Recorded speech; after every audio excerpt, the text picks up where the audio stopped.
Hey there guys, welcome back to Skirmish Miniature Gaming. We have a new game call, and it's perfect for me and Al. It's Rain in Hell by Adam Loper and Vince Varello, is it?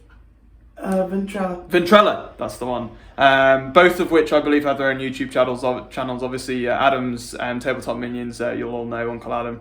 And Vince, I can't remember the name of Vince's YouTube channel, but he does have his own one out there. So if I remember and you guys want to check that out as well, I'll pop it into the comments. But these guys have put their heads together. They've finally come out and made an small indie game. So the rules you can get hold of online. We can leave links and things in the description for you guys or in the comments if you want to go and purchase the rule book. I think it's £10, $15, something like that, is it? Yeah, thereabouts, yeah. Thereabouts. So you guys can check it out. All you need is the rules. You order the print version, you get the PDF immediately for free, so you can start getting together and playing right away. Or if you wanted to, you could just get the digital, but why not get both, I guess. Always nice to have a hard copy. Same price. Yeah. And then all you need is some demons. So feel free to check out our review as well, guys. That'll be out before this vid, but otherwise we're going to do a showcase battle report. It's going to be a standard first game. We'll do a small campaign run through for the game, so I hope you guys enjoy it. Make sure you're throwing a like on the video, guys. Leaving comments down below. Let us know what you think of the game. And make sure you are subscribed for future Rain in Hell content and other skirmish games. We're looking forward to getting more covered. We've got plenty going on. But otherwise, let's get down to the tabletop and share our game. Let's go to hell. Rightio, here we go. The table setup is as follows. It's a 22 by 30 mat is what's suggested. But as always with these indie games, you can kind of turn it into a 2x2, 3x3. I think you could probably get away with it. But 22 by 30, if you own Warcry or Kill Team boards, it's the same size. We've just cut down one of our 3x3 mats into a 22 by 30 because it's lava and it fits perfectly for the first game. They do say in the rulebook, Rain in Hell is basically, the lore behind it is it's different factions of demons with different philosophies and different beliefs. And they all believe different things about what they should be, what hell should be. Basically, they all want to turn it into their own version of hell. And it's in ruin, it's in collapse, it's in absolute chaos and horror. And they're all fighting each other for control of hell. Or just to turn it and keep it as it is, or turn it into an even worse place to be. But as they say through the rulebook, and they've done a great job of it actually, hell isn't just your typical, what we've got here, kind of, what you'd picture, maybe lava pools and maybe crags and ruins and things and smoke pouring up from everything. But you can also just be kind of like drifts of snow plains or like swampland and things like that. And it all can fit in with hell. Anything gloomy and dark probably will fit pretty nicely. All you need to play the game, like I say, is the rulebook, measures, that kind of thing, obviously. The game system is mostly based on D12s, so you probably need 10 plus D12s aside. So me and Al got a hold of some new D12s because we don't really tend to have D12s before playing this. And then a good number of D6s for each side as well for your soul dice, and D6s are the dice that you're going to roll for your attacks and defense. The D12s are purely for your activation dice, which we will go through as we start the game. We've made our two warbands for today. We're doing the judges. There's 6 philosophies, I think, to choose from. We've got the judges here, and on the back there we've got the demented. Al chose to take the demented, of course. So I'm going to take you guys through my list for the judges. So I'm just going to have a little look at my play sheet here, which are free to download online, guys. So, Rain in Hell, Awoken Shull is my Cabal name. We are the judges, and what we essentially do is we mess around with the rules of hell, so we don't abide by any rules. We are pretty sneaky in a way, and we have a lot of dice manipulation as part of our special rules, so looking forward to that. My leader is this big dude here. They're meant to be like your big badass leader who forces everybody around to your own beliefs. Zastradan is what I'm going to call him. He is combust into flame, into a massive fire golem, if you like, demon. So his soul is a light, and he's going to be a warrior class. So the 3 stats that you kind of get for the game, guys, actually, I'll just quickly show you that since I'm taking you through my list. So this is the sheet here. You've got your activation dice, your soul dice, which we'll explain later. They kind of help you manipulate the value on your dice on the table. You have a name and title that we've got there. You have essence and abilities. Your leader, when you're making your warband, you give them an essence, which gives them an ability that comes with that. And you also get to give them 1 relic, which comes with an ability as well. And then you give them a class. I think it's one of 3 or 4 classes for your leader. I chose Warrior for him because he's a big, strong dude. He looks like he's going to get involved, which gives him special ability Combat Master. So just to take you through, I've actually given him his essence, and the ability that comes with it is Explosive Spirit. So when he dies, he explodes and deals out damage.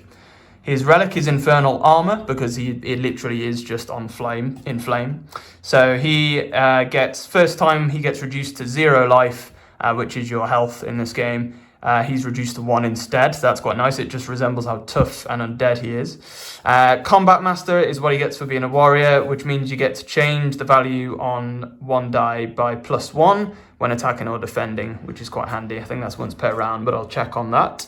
My devout here is the Executioner, also known as Orzoman, but otherwise his the Executioner's abilities that he gets just for being him, off with their head. If he attacks any enemy models or friendly, because that's part of this game to be fair, with 4 health or less, he can re-roll any dice he wishes. So basically he's finishing you off, he's lobbing off the head. Justice is another one. So what the Justice points are is every time a model that's dealt damage to my Cabal is killed by the Executioner, he gains a Justice point. For the number of Justice points I'm on, I can increase once per round my defense roll by that number of Justice points. So they don't get decreased, they're just hard to gain in the first place. So we'll see how he does with that. So that's his 2 special abilities. That's him really down to a T. He's very combat heavy. We've got then I have 5 minions. You get, essentially guys, souls are the currency in this game that we'll get during a campaign, and the points that you have to spend on. If you play a standard game, they recommend up to 200 points. For your first game ever playing the game, they suggest for you to play up to 100, and if you're playing a campaign, you start at 100 max. You spend up to 100 on your existing first warband for the game. So my minions can only be lesser than minions right now, but they can be upgraded with experience later on to become greater or superior. So what we have here, straight off the bat, we have 2 armored demons in the middle there, which have an ability Steely Skin. So when rolling defense dice, you can change 1 result to a 6, which is very nice. I have a single Mephit, which Al also has one of those in his warband. They are quite nice. They're able to just fly anywhere they want to, so they ignore kind of cover and things like that in models to be able to just move over those. Attacks. Yeah, which is another thing. So Sting and Move is their ability. So you get +3 when moving and running. Move, run, skirmish, I think it's called, is the type of movement you can use, which we'll get onto later. And I got 2 spine demons, which are going to be the 2 little demon hounds there, which they have impaling charge for their ability, which when charging I can re-roll up to 3 dice. Go for Al then. What we got here? Well, we are demented. Our philosophy is demented. We believe that hell is made for suffering, and if you don't embrace the suffering of hell, then you're just a fool. So that's their background. I've called them the Dementors of Zul. Nice. So this is Zul, my leader. He is a zealot, which means he's pretty good at combat, not quite as good as a warrior, but he's a little bit quicker, sort of middling. His special item is Boots of Leaping, which I'm going to rename Wings of the Demon. Yeah, because he had wings, so we figured it would give him fly. Gives him fly. And his ability is Skirmish Spirit, so he gets a bonus on those hit and run attacks that we were talking about. Which similar to the method. You'll see in game. This is his second in command, his Devout, who is called Legion. It's one entity with 1,000 gibbering voices and can send people mad. And his special ability, he's absolutely rubbish at combat, but he has an ability infected with madness. So if someone attacks him once per round, I can actually make them swap their combat ability for my rubbish combat ability, which makes him have decent defense. He's also got an ability called Disorder, and that can be added to his defense rolls. which will make him more tanky. And for minions, I've got a Slaughter Fiend named Vakul, who's really combatty. I've got a Mephit like Luke called Snicket, who is good again at the hit and run moves. And then I've got 3 corpulent demons, the fatties. Essentially just heal back damage. Yeah, they've got an ability called Pile of Flesh. Every turn they regenerate 2 health, and I've named them Scarf, Munch, and Chomp. Nice. Because they're corpulent. I like it, okay. So the mission scenario that we randomly chose today is called Crystal Towers. It suggests that you're meant to have a landscape with kind of these 4 crystal towers that you are full of soul energy that you can harvest souls from. These are different to soul dice, by the way. We'll get through that afterwards. These are what we're going to use as soul shrines instead of crystal towers, or soul crystal towers. But they kind of look like they've got a bit of a blue crystal effect, which we thought would work well. So we've got 1, 2, 3, 4 of those, and that's exactly where they're meant to be. We're meant to use light terrain for this scenario. Also, you can use terrain-specific rules, guys, such as take damage when you go through crumbling ruins, etc. We're not going to use it for this first game. We want to just show you the core rules, really, and what we can play around with that. But if you guys want to see it next game as we go through the campaign, let us know. We'll try and throw it in for next time as we go. But it just... with most games, the terrain rules is like an extra feature that you can kind of throw in if you want to. So before the game starts, we'll do it now. You're supposed to have a d6 number of souls on each objective that you can harvest. So there's 4 on that one. On the back left, we've got 6. So there we go. This one here, we've got only 1. And the one at the back there, we have 2 souls. So that is fairly spread out. So that side is obviously less souls going on. The more demons you have within 3 inches of one of those shrine objectives, crystal towers, you control that objective, and instead of attacking that turn, you can harvest, and you can take 1 soul and reduce the dice down to that number of the next number of souls down. Once it becomes 0, you can't harvest anymore. You can't harvest from one single objective each round more than once. So if I harvest from this one, I can't do it until next round, basically. There's an option to retreat from any campaign game that we play. If you've lost, I think it's 50% or more of your warband, or your cabal in this case, you can choose to retreat from the battlefield. You will lose the game, you will lose the rest of the souls on the table to your opponent, but you obviously get away with your lives. So victory conditions are simple. Whoever harvests the most souls by the end of 5 battle rounds wins the game, or the scenario. Deployment type, we've set out the dice here, so Al's is a bit more clear than mine in that corner or this corner. Let's go into some deployment here. We'll drop everything into our corners, guys, and we'll come back to you once we've dropped everything in. Alright then, so we are all deployed. I had this side, so we've got my Mephit, we have the 2 armored demons, we have my 2 spine demon hounds there, my Devout, which is Orzuman, and at the front there we have Zastradan, my leader. On your side, Al? Yeah, well, I've put the slow, chunky boys at the front because I figure they need every bit of help they can get. Forward movement they can your get. Your Corpulent's quite slow, so. And then I put my fast guys at the back because they're faster, so they can catch up a bit with flying as well, I guess. Alright, let's do initiative roll then. We have 7 on each cabal, which means 7 activation dice. Let's see what we roll. I'm on the orange dice here, and we're getting... Okay, so the way this works, guys, I have a 12 there, which means I'll be able to activate 1 demon from the top. If L rolls a 12, we roll off to see who gets to choose theirs first. But you basically put your dice in order from 12 to lowest, and you put those on your activation dice. So Al, if you want to do yours as well, we'll see what you get. And you're getting a 12 as well, and you got an 11 in there as well. Alright, so we're fairly even, I think, with our activation dice roll.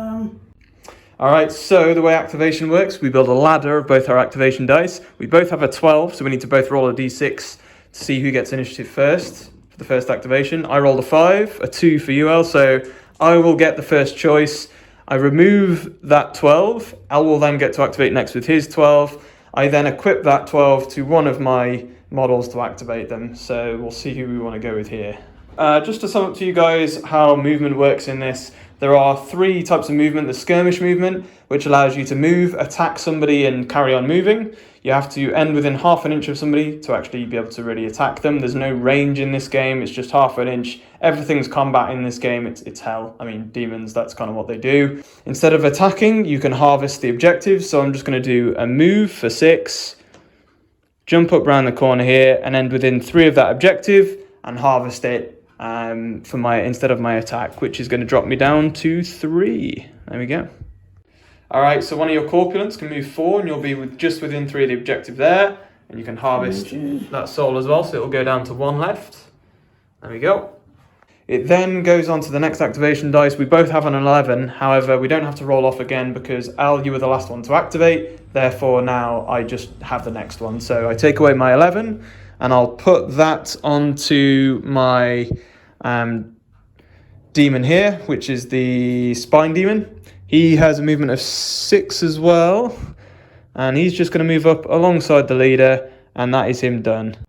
Okay, so Corpulent Demon now. Yeah, going to use your 11. Use my 11.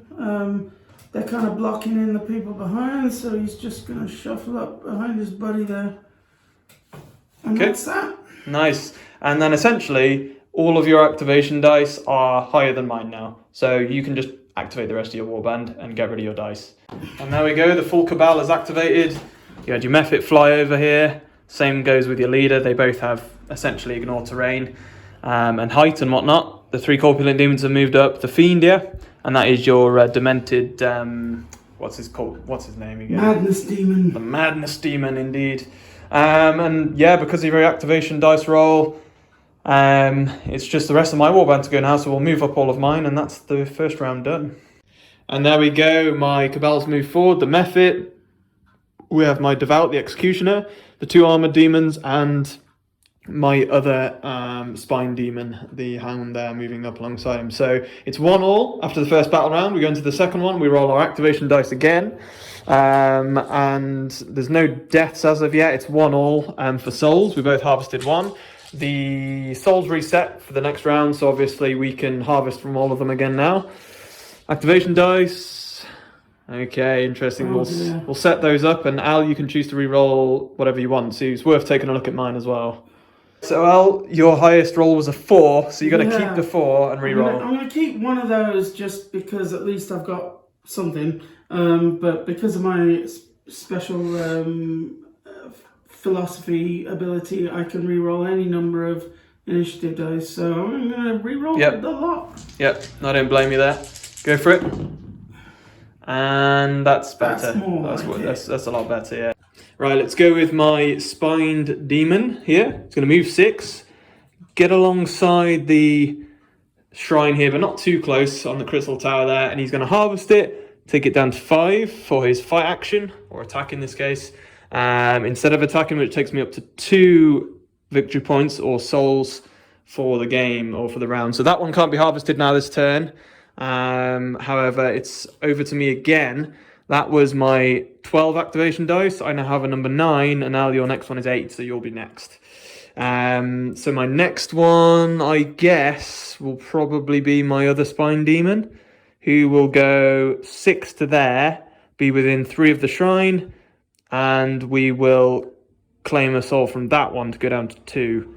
I think it's going to be even again at the end of this round again, because you're going to get the other 2 as well, likely. So that puts me up to 3. Alright, so you're going to fly. Mephit's going to fly over here. Get within 3, and you're going to harvest. And harvest. Nice. And that is now spent. It is indeed. And then that took away one of your 8s. We have 3 8s each. I'm going to take one of mine away, since you went last. For now, I'm just going to move up an Armored Demon. We're going to go 4, and he can't do much else other than sit up on the objective. So he'll move up to there, and that'll be him done. Moving up another Corpulent, and then you're going to harvest for the last time. So that is now empty of souls, an empty well. It's onto my activation again, my last 8, and then it's your last AL after that. I will just go probably for more moves here, and I'm not going to want to fall into your frontline trap quite yet. So we're going to go with another Armored Demon. We'll just push him forward for now, until we start to do a bit more. Just up behind my other one. Al, it's your last 8 for activation. Leader's going to fly down. Straight down there. Al, you have 2 activations now. There's a 6 and a 5 for you, and now my next one's a 4, so go for it. Two models to go for you. Moving forward the Fiend. Moving forward the Devout. And that's him done. It's on to my activation because I have a 4. We both have 4s, but it's my choice first. Oh, I think it's about time somebody made an attack. It's getting a bit dull in hell. 9-inch move. So he's going to use a fighting style of running skirmish, which means he gets +3 to that for his special ability Sting and Move, being a method. So he's going to move 7 to get within half an inch. And then what he's going to, and he's got fly, so he ignores the terrain, and then he gets another, I think, 5 movement after that to run backwards, because running skirmish allows you to move within half an inch, attack, move backwards. So we'll get the attack out of the way. And I've got 3 combat attack statistic with the method, which means you get 3d6. Al's looking for a triple here for his special abilities. Oh, nearly. Oh, yeah. All right, so I know the 4 is definitely going to hit. So the way the combat works in this, guys, what's your combat score, Al? It is 6. 6. So your combat score is more than mine, which means I need 4s or more to hit. Yeah. So if it's equal, it's 3s or more. If it's more, if it's greater, then it's 2s or more. But because mine's less, I need 4s, which means 1 hits to the leader. But I get a defense roll. You do, yeah. And my combat is 6, but you only save on 6s. Yeah. Okay, you got 2. Save it. And as you'd expect, leader getting away with it there. However, I do get to push away 5 inches because it was a running skirmish. And I'll move back there onto the objective. You move forward there, another corpulent. You moved out your last 4. I have 1 more 4 left, which will allow me to make 1 more move here. I'm going to go, ooh, big boy. He's pretty hardy, so I think he's the one that wants to be at the front. He's going to go up 6 and literally get up in your face a bit here. Boom. Quite squeezed through, so he's going to have to stay back just there. Move up to there, okay. And last one for me is just a 5 movement, I guess, for my Executioner, who also wants to be getting up there realistically. And he's coming up behind the leader. So that'll be that. That's all our activation dice spent. It's 3 all, but this is where things will start to change points-wise going into battle round 3. 7 dice each still. It's going to be, for me, it looks like a decent roll again. That's a very good roll. Very good roll. Okay, Al, you can roll yours, and remember, initiative dice can be re-rolled for you, which I think you're going to end up doing so. It's a few naff dice. You're going to re-roll most and keep a 9 and a 10. One of which was a 6, which statistically I should have probably kept, but hell. Well, compared to my dice, I don't know. It's hard to say. It's a fun mechanic, so I'm going to play with it. Oh, and that's where it can go wrong, I guess. Poor. So another 10. Oh, no. But I'm going to get a few activations in before you do here. This is bad. Alright, this is going to change things up. Alright guys, so I'm going to get 3 activations here before Al can go, so I'm going to have to harvest stuff here, it just makes sense, the points are what matter here. So, we'll go with Armored Demon number 1 here, is going to harvest this, bring it down to 4 souls, and obviously he can't do anything else though guys at all, because he's harvested, so that's the only downside, but that puts me up to 4, and that takes away my 12 there. My Spine Demon, he's just going to, probably would make sense to move back a bit actually, to there, and harvest this to go down to 1 on it. And he will then use the 11 for that. And we've got 1 left. And we also go up to 5 victory points or souls. My leader is going to have to go take on your leader. So we're going to go with the charge for 6 movement, get within half an inch, and I get a bonus for using a charge combat style instead of the normal hit and run, skirmish run. So because I charged, my combat stat gets +1 until the next time I activate. So put a little charge symbol on him. He gets +1 to his attack and defense rolls now for his combat, which puts me up to 8 dice instead of 7. What is your combat stat, Al? It is 6. So mine's higher than yours. I need 2 ups. I can also change one of the dice because I'm a warrior class to a 6. On any dice I want. So if I get a 1, I'll change it, but otherwise I have 2 ups there anyway. That's a lot. So now you need to defend. So you got 6 defense dice. You could get some in yours though. I got 2 6s though. You got 3 6s, so you got a triple as well. Alright, so the Demented's faction-wide ability is unpredictable defense. I also have one for the judges, but it hasn't come into effect yet. Whenever in defense you roll a triple L, the value on that triple you cause in damage to me backwards. So you've just basically lashed out in defense and caused 6 damage. I caused 5 because you took 3 off the 8 results. So I took 5, you caused 6 to me in defense because you're demented.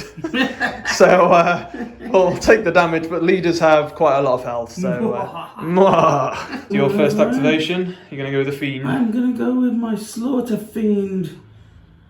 What stance are you going to take? Are you just going to run and skirmish? Vakul, who is going to charge. Ooh, so you're going to go for my big dude. Yeah. Go along the side of him. Nice. So your combat roll is now 7. Mine is 8 still because I charged this turn, so I'm on a bonus for defense as well. So you're going to need 4s here, Al. Oh, not bad. That's a pretty good roll, really, I would say. So no trips in there. That's only for defense, actually, to be fair. So not bad. That's 5. 8 rolls, and I need 6s for me. I get 2, that's not bad. Okay, so take 2 away from that, it's 3 damage. And I've already taken 6, I'm up to 9. I've got 15 health though. So we're going to go with the Mephit for my 10 here. He's going to remove that. And he's going to go fly over into the corner there. End within half an inch and then fly again afterwards for 5 movement and get back this side basically. For a running skirmish, because he gets +3 movement for it. Alright, so 3 attack dice, let's see what we're getting here. Running skirmish gives you no bonuses, and that's not going to do anything. I need 4s. I think you will still get your defense roll, Al, because if you get trips, you can cause damage. So your combat score is 6, and you need 6s. You only got 1, and you got a triple. No, but it's a quad. So it doesn't count. It has to be exactly a triple. Yeah. So nearly, but not quite. I do like that rule. It's very fun. It has a sense of humour. It does. Alright, so that's the Mephit, and then he gets 5 move to basically jump back out, fly away, scratch you and fly away, basically. So you're going to go with your leader? Yeah. Running skirmish? I'm sorely tempted because he's got a special ability, Frenzy, that helps him fighting enemy leaders, but killing your leader, as satisfying as it would be, I'm gonna jump doesn't 8. really help me at the moment. So I'm going to do that. Move an 8 in, you get your attack, and then you can jump 2 inches away as well with the rest of your skirmish move. So go for it then. So 6 dice. Triples don't matter for this. Your leader is a zealot, so when you attack, you actually increase your combat score by 2. So you're currently on a combat score of 8. So you need 2 more dice. 2 misses. 2 misses. Wow. Okay. So missing those, I have 5 dice. I need 6s for my combat score. I get 1 6. So 1 to yes, 6. thanks for reminding me. So I can change one of mine for my armor because I'm an armor demon to a 6. So there we go. So I take 2 away. I take 4 damage, and then you got 2 inch movement left. Yeah. I took 4 damage. Get over here and start menacing your leader again. Yeah. Back over to you again because you have a number 9 now. Mephit flown over, and he's sat in the middle of those 2, getting on that objective as well. And that'll be him done, just a running skirmish, which gives him 12 move. And let's go with probably my spine demon, because he's got 6 move, and he'll charge around the corner into your Mephit within half an inch. Nice. Alright, so this attack's going to be 6 dice, and I can re-roll up to 3 dice for impaling charge, because I'm a spine beast. Okay, let's do this, and I need 2s as well, because I'm a higher combat score. Ooh, missed 2, but I can re-roll them. Ooh, another 1. So pretty tasty, not bad going. I also charged, so I get +1 to my combat ability actually. So I get another dice, which I can re-roll for my 3rd dice re-roll, which I get. So bad dog. So I get 6 hits. Al, you only got 3 dice for the Mephit in defense. Let's hope you get a triple. Trip 6. Let's have 6. It'll be fitting. Again. Nothing. Nearly. So you got 1 6 in defense. Takes 1 away from mine. That's 5 damage though. And Mephits aren't strong, are they? Down to 2 health on the Mephit. They are designed to hit and run. You don't want them getting hit. All right, it is now me to go again. That was my number 8. Number 6, we'll remove that, and we will go with probably my Executioner. And he's going to go for the leader. He's going to take him on with a charge, end within half an inch. And this is going to be +1 to my combat stat, which puts me to 9 because of charging in. So it's going to be 2s, no rerolls. Oh, that hurts. 6 dice, see what you get. You need 6s or trips, ideally. No, and no triples, but you did get 2 defense, okay. So that's 12 damage in total on the leader, which means he's down to 1 health remaining. He's very, very close to dying. You're going to go with the... On analysis, he's too slow to get anywhere near enough to help over here. So giving it to campaign and kills count, the best thing you can do is charge. So 5-inch movement. Even though he's rubbish at combat. But his combat score does go up by 1 for the charge and your defense as well, so there is that. So the Madness Demon has 4 attack dice on the charge here. Because he's a mad lad. Needing 4s though, and you do get 2. 8 defense dice for me after charging this turn. 6s. 2 6s in there. Does nothing. Will do the job. That was your 3. My last 3 here for my Armored Demon, who is within 4 of the half an inch of your leader to try and finish him off. He only has that 1 health left. Oh, no. My Armored Demon charged though, so that puts me up to 6 combat score, which means we're equal on score, which means I need 3s. First time we've had that. And I get pretty good roll there. So there we go. So 5 hits. You need 6s. You've got 6 dice, but triples obviously deal damage. Oh dear. No triples, no 6s. Okay, he is dead. That's the leader down. And I also gain a soul dice. White dice for souls. Let's do that. And I roll it to see what the value is.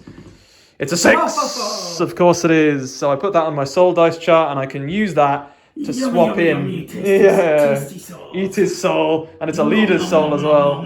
You can basically use soul dice, since we haven't had a chance to use any yet, to boost your movement, or you can use it just to replace that 6 with any defense or attack dice, and then you have to get rid of the soul dice. If you don't get rid of it and you keep it till the end of the game, you can turn it into, I think it's 10 or 20 souls towards your soul cache for the campaign, but we'll see. Plus it tastes like Turkish delight. Nice. Chomp. He's going to charge in. Alright, and what combat score do you have? And you charged as well. 4, so that becomes 5. Yep, that's not bad. I do still have a score of 8 though, so you are going to need 4s. And that's 4 not hits. a bad roll, 4 hits.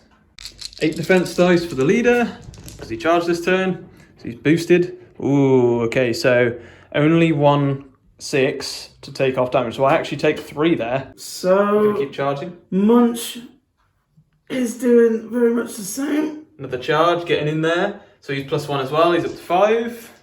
Go for it again. I'm still on the same combat roll as well. Go for it. And only 1 hit that time, and I've got 8 dice. I would expect 1 6, which I only get 1. Okay, so saves it, and then I guess the last demon doing the same. Yeah, Scoff. Scarf. Scoff is making his move. 4 and 5 dice again for charging. Come on, Scoff. Finish him. 3 hits. Could do it. Alright, let's see if I get any crits. Crits. I'm on Warcry here. I do get 1. So you take me down to 1 health, which is worse because I can go down to 1 again now. Because if the first time you reduce me to 0 health, I stay at 1. Because of my special relic, Infernal Armor.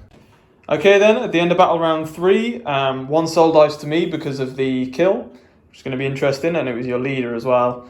Otherwise, it's 5-3 souls to me in terms of victory points. I still have 7 dice, you're down to 6 because your leader went down, so you've only got 6 initiative dice. Let's do our roll, and Al gets to re-roll, remember. I've got a 12 again, that hurts. My initiative rolls have been pretty good, so I'm guessing you're probably going to run a re-roll. Oh, you got 112, you do have 112. Go for it. So 3 more, you get... really 2 falls and a 2. Your rerolls have not been great. No, not since the first round, anyway. We've got to roll off. We both rolled a 12, so let's do a d6. You get a 1, you get a 3. So Al will get first activation. And so you're going to go with your Fiend, Al? Yeah. You're going to go Focused Stance. So we haven't seen this one yet. Focused Stance is where you just want to attack.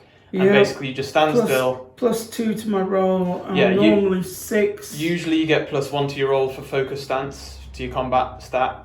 But because he's a Fiend, his special ability gives him +2 instead. So he's going to be on 8 now. Mm-hmm. So here we go. 8 dice, and you need, since my leader, who still has 8 combat stats until he next activates, so we're equal, so you need 3s. So you got most of them, so I need 6s. I get 2 6s, and how many hits did you get overall? Okay, Take those away, that's 5 damage. So 5 damage. I mean, it was going to be enough anyway. Yeah. He has Infernal Armor, which means first time he's reduced to 0 health, he goes back up to 1. So he can't use that again, but he remains where he is, basically. So the next time you attack him and cause the damage or more, he'll die and explode.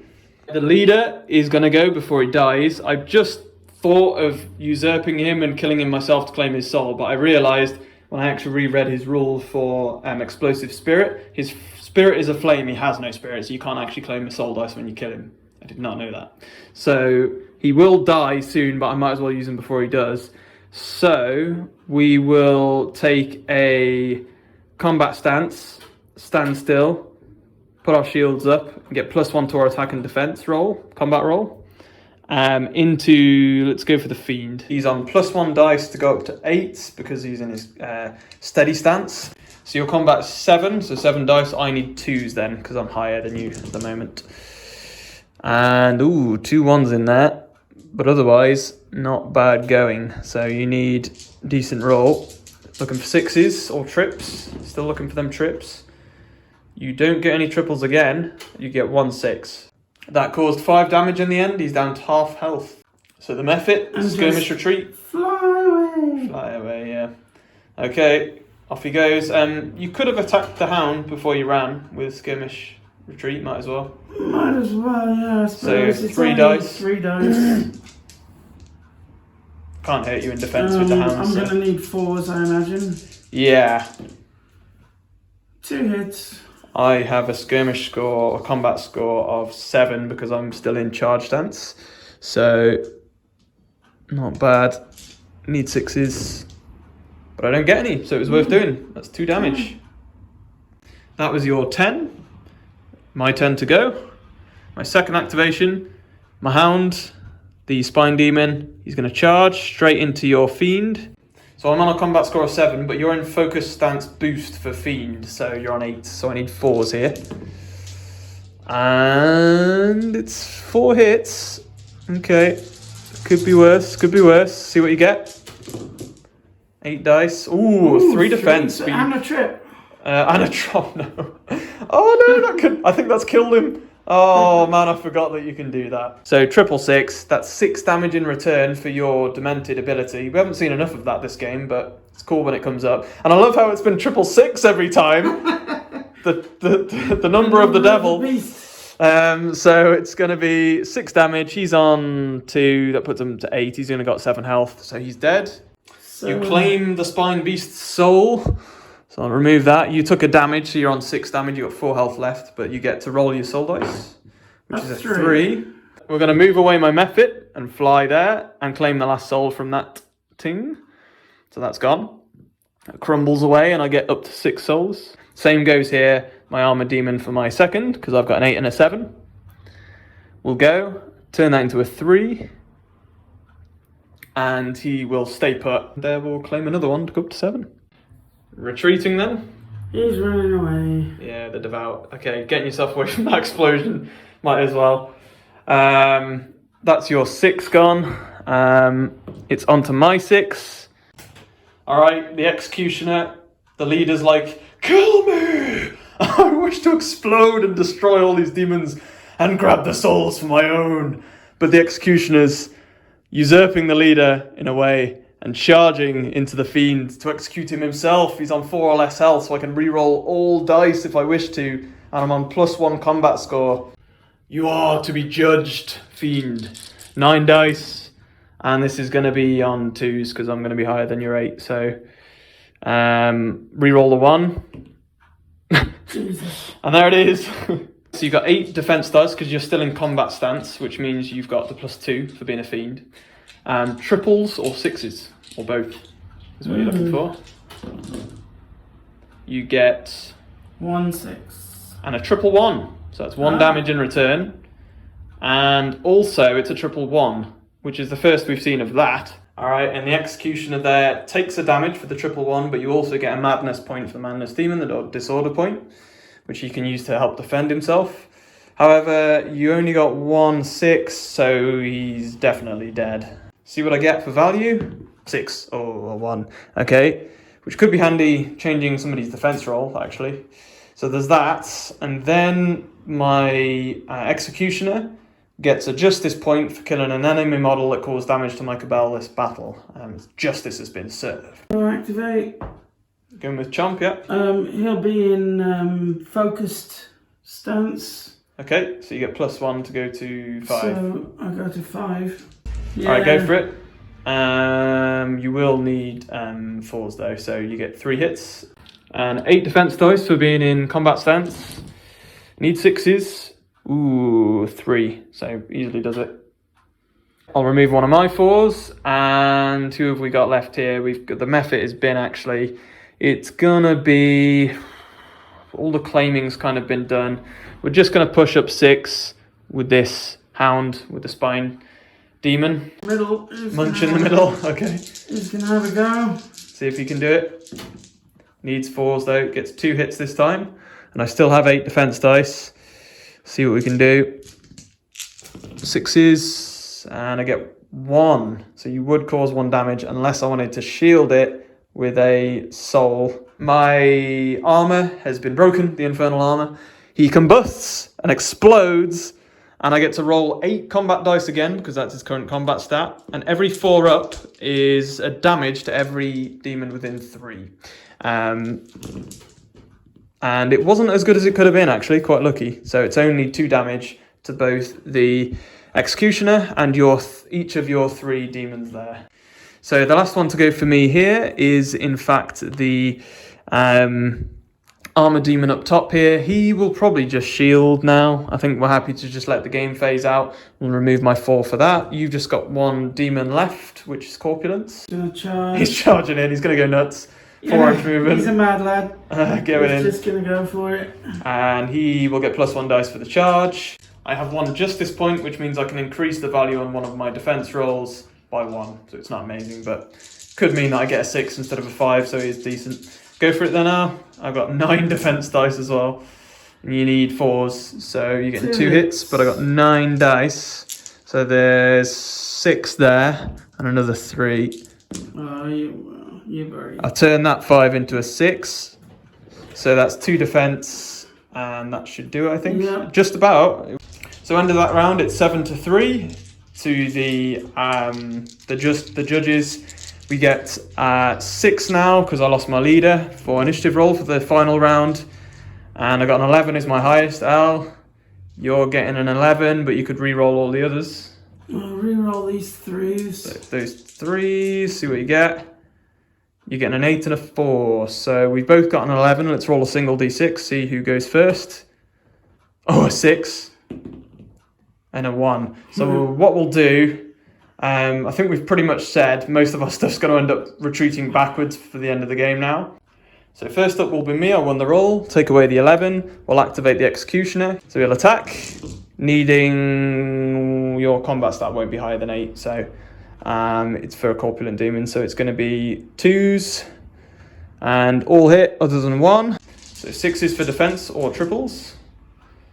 And you've just got no 6s and no triples. So you take 5 damage and plus, I've got more here, sorry. So you've got 7 damage, and then I get to run away for 5. And that will pretty much end it there because you don't have enough movement to chase me either. No. So I'll move back to there. The best thing you can do, you can't even equal up the objective, can you, with the 3 there? So No. if we're to play it out here, just to speed things up at the end, guys, the activations would be used up. There's no range in this game, which does make it a bit easier in that respect. I have 4 on this objective. 2 of these would claim 2 more. Oh, I can only do it once, actually. So I can only do it once this round. So down to 2. One of them would claim for 8 souls, and that would be that. Can't harvest it twice. Nobody else can harvest it. Nothing else can happen attacks-wise this turn. So we end it there. How humiliating. Well, it was pretty tense, but we'll work out post-game stuff here. That is the end of the Reign in Hell first game of the campaign. We had 3 deaths. Let's do our death results. It's a 2d12. I'll do mine first, shall I, for the my leader. What do I get? I get a 6 and a 5, so that's going to be an 11. An 11 on the table, and I've got it on my phone here because we don't have the book yet, the hard copy. An 11 will be no effect. So the middle result has no effect. Either side of it has effect. So that is literally, I'm not going to complain. That's probably a decent, half decent thing. So get my leader back. He's fine. Your 2L, do you want to do the leader? You're getting an 11, no effect. Okay. That's not a bad thing either. Safe. If you want to, guys, by the way, I should probably mention the soul dice. Indeed, he does. If you have soul dice from the last game that we've just played, guys, you can spend one of those soul dice to re-roll this roll. But you must accept the second result. So even if you didn't want no effect and you wanted to risk it to get rewards, because when your soul reincarnates, you can actually get rewards, but there's a risk that you won't. So you got your fiend. Yeah. Oh no! A 9 and a 1 is a 10. I think that's the same. Right. A 10 is no effect. Okay. Oh, nice. So no effects on anything there. Everything lives. Let's do the reward table, which is also a D12. We get 2D12. We both get a roll. If the scenario depicts otherwise, we change it. But one thing I should mention, guys, I took away 8 souls. Al took away 3 to put towards our soul cache, which we write down on our sheets here, and it carries on every game, and we can spend that on new recruits, etc. And a 16 is rolled once on the relic table, which will be a 15. That can only be good things, surely. Makes sense. Okay, so I gained a reliquary from that, which is a once per battle use that I can put on a fighter, where they can spend it and they gain +1 to their combat statistic or their move statistic for that activation. You can move relics in between fighters, but you can't move essences in between fighters if you gain those, because it's stuck to you, I guess. But otherwise, you do get a reward table roll. See what you get. You're getting a 7. Roll once on the essence table, and you get an 8. And Al got the cursed touch, so that means that he can add the essence to one of his fighters, and essentially it means that he can change one of the enemy's attack dice once per battle in an attack roll to a 1, which is pretty cool. It's very demented again, so kind of makes sense. We can convert our soul dice into 6 each for our cash, so we'll do that now. So I'll get 12. Al, you had 1 soul dice, so you'll get +6. We've already added in our souls for the game for this one, but we harvested from the Crystal Towers. Otherwise, that is it. Experience and things like that, guys, and leveling up, etc. we'll do post-game, post-filming, and we'll let you know when we do the roundup of the Cabals for the next battle that we do. But let us know, guys, what you thought of Reign in Hell. I think we both enjoyed it, El, yeah? Oh, yeah. Cool, funky little game. Really good. Really good value. Fast-paced, I love it. Yep, very similar to kind of your war cries, and it's how skirmish games should be, really, like nice quick battles. And now that we've got used to the rules as well, our battles will get quicker, as always with these new games. But I'm sure you guys enjoyed it. Let us know if you liked it, guys, in the comments below. Throw a like on the video. Make sure you subscribe for future Reign in Hell and skirmish content. And from me and El, as always, guys, happy skirmishing. Thanks for watching the video, guys. Please do make sure to like, comment below the video, and obviously subscribe for future skirmish content and all that skirmish goodness. Otherwise, if you wish to support the long-term sustainability of the channel and myself to be able to release more skirmish gaming content, if that's the kind of thing you like, you can go over to our Ko-fi membership page, where you can sign up for any fee of your choice to pledge towards us to be able to in the future make more content for you than just the current one-day battle report a week. You can follow the link in the description below, or you can hit the Ko-fi button on screen now to go sign up and pledge your selected amount. But thanks to anybody who pledges and to all members that have been on screen. Otherwise, I'll see you in the next video, guys, and as always, happy skirmishing.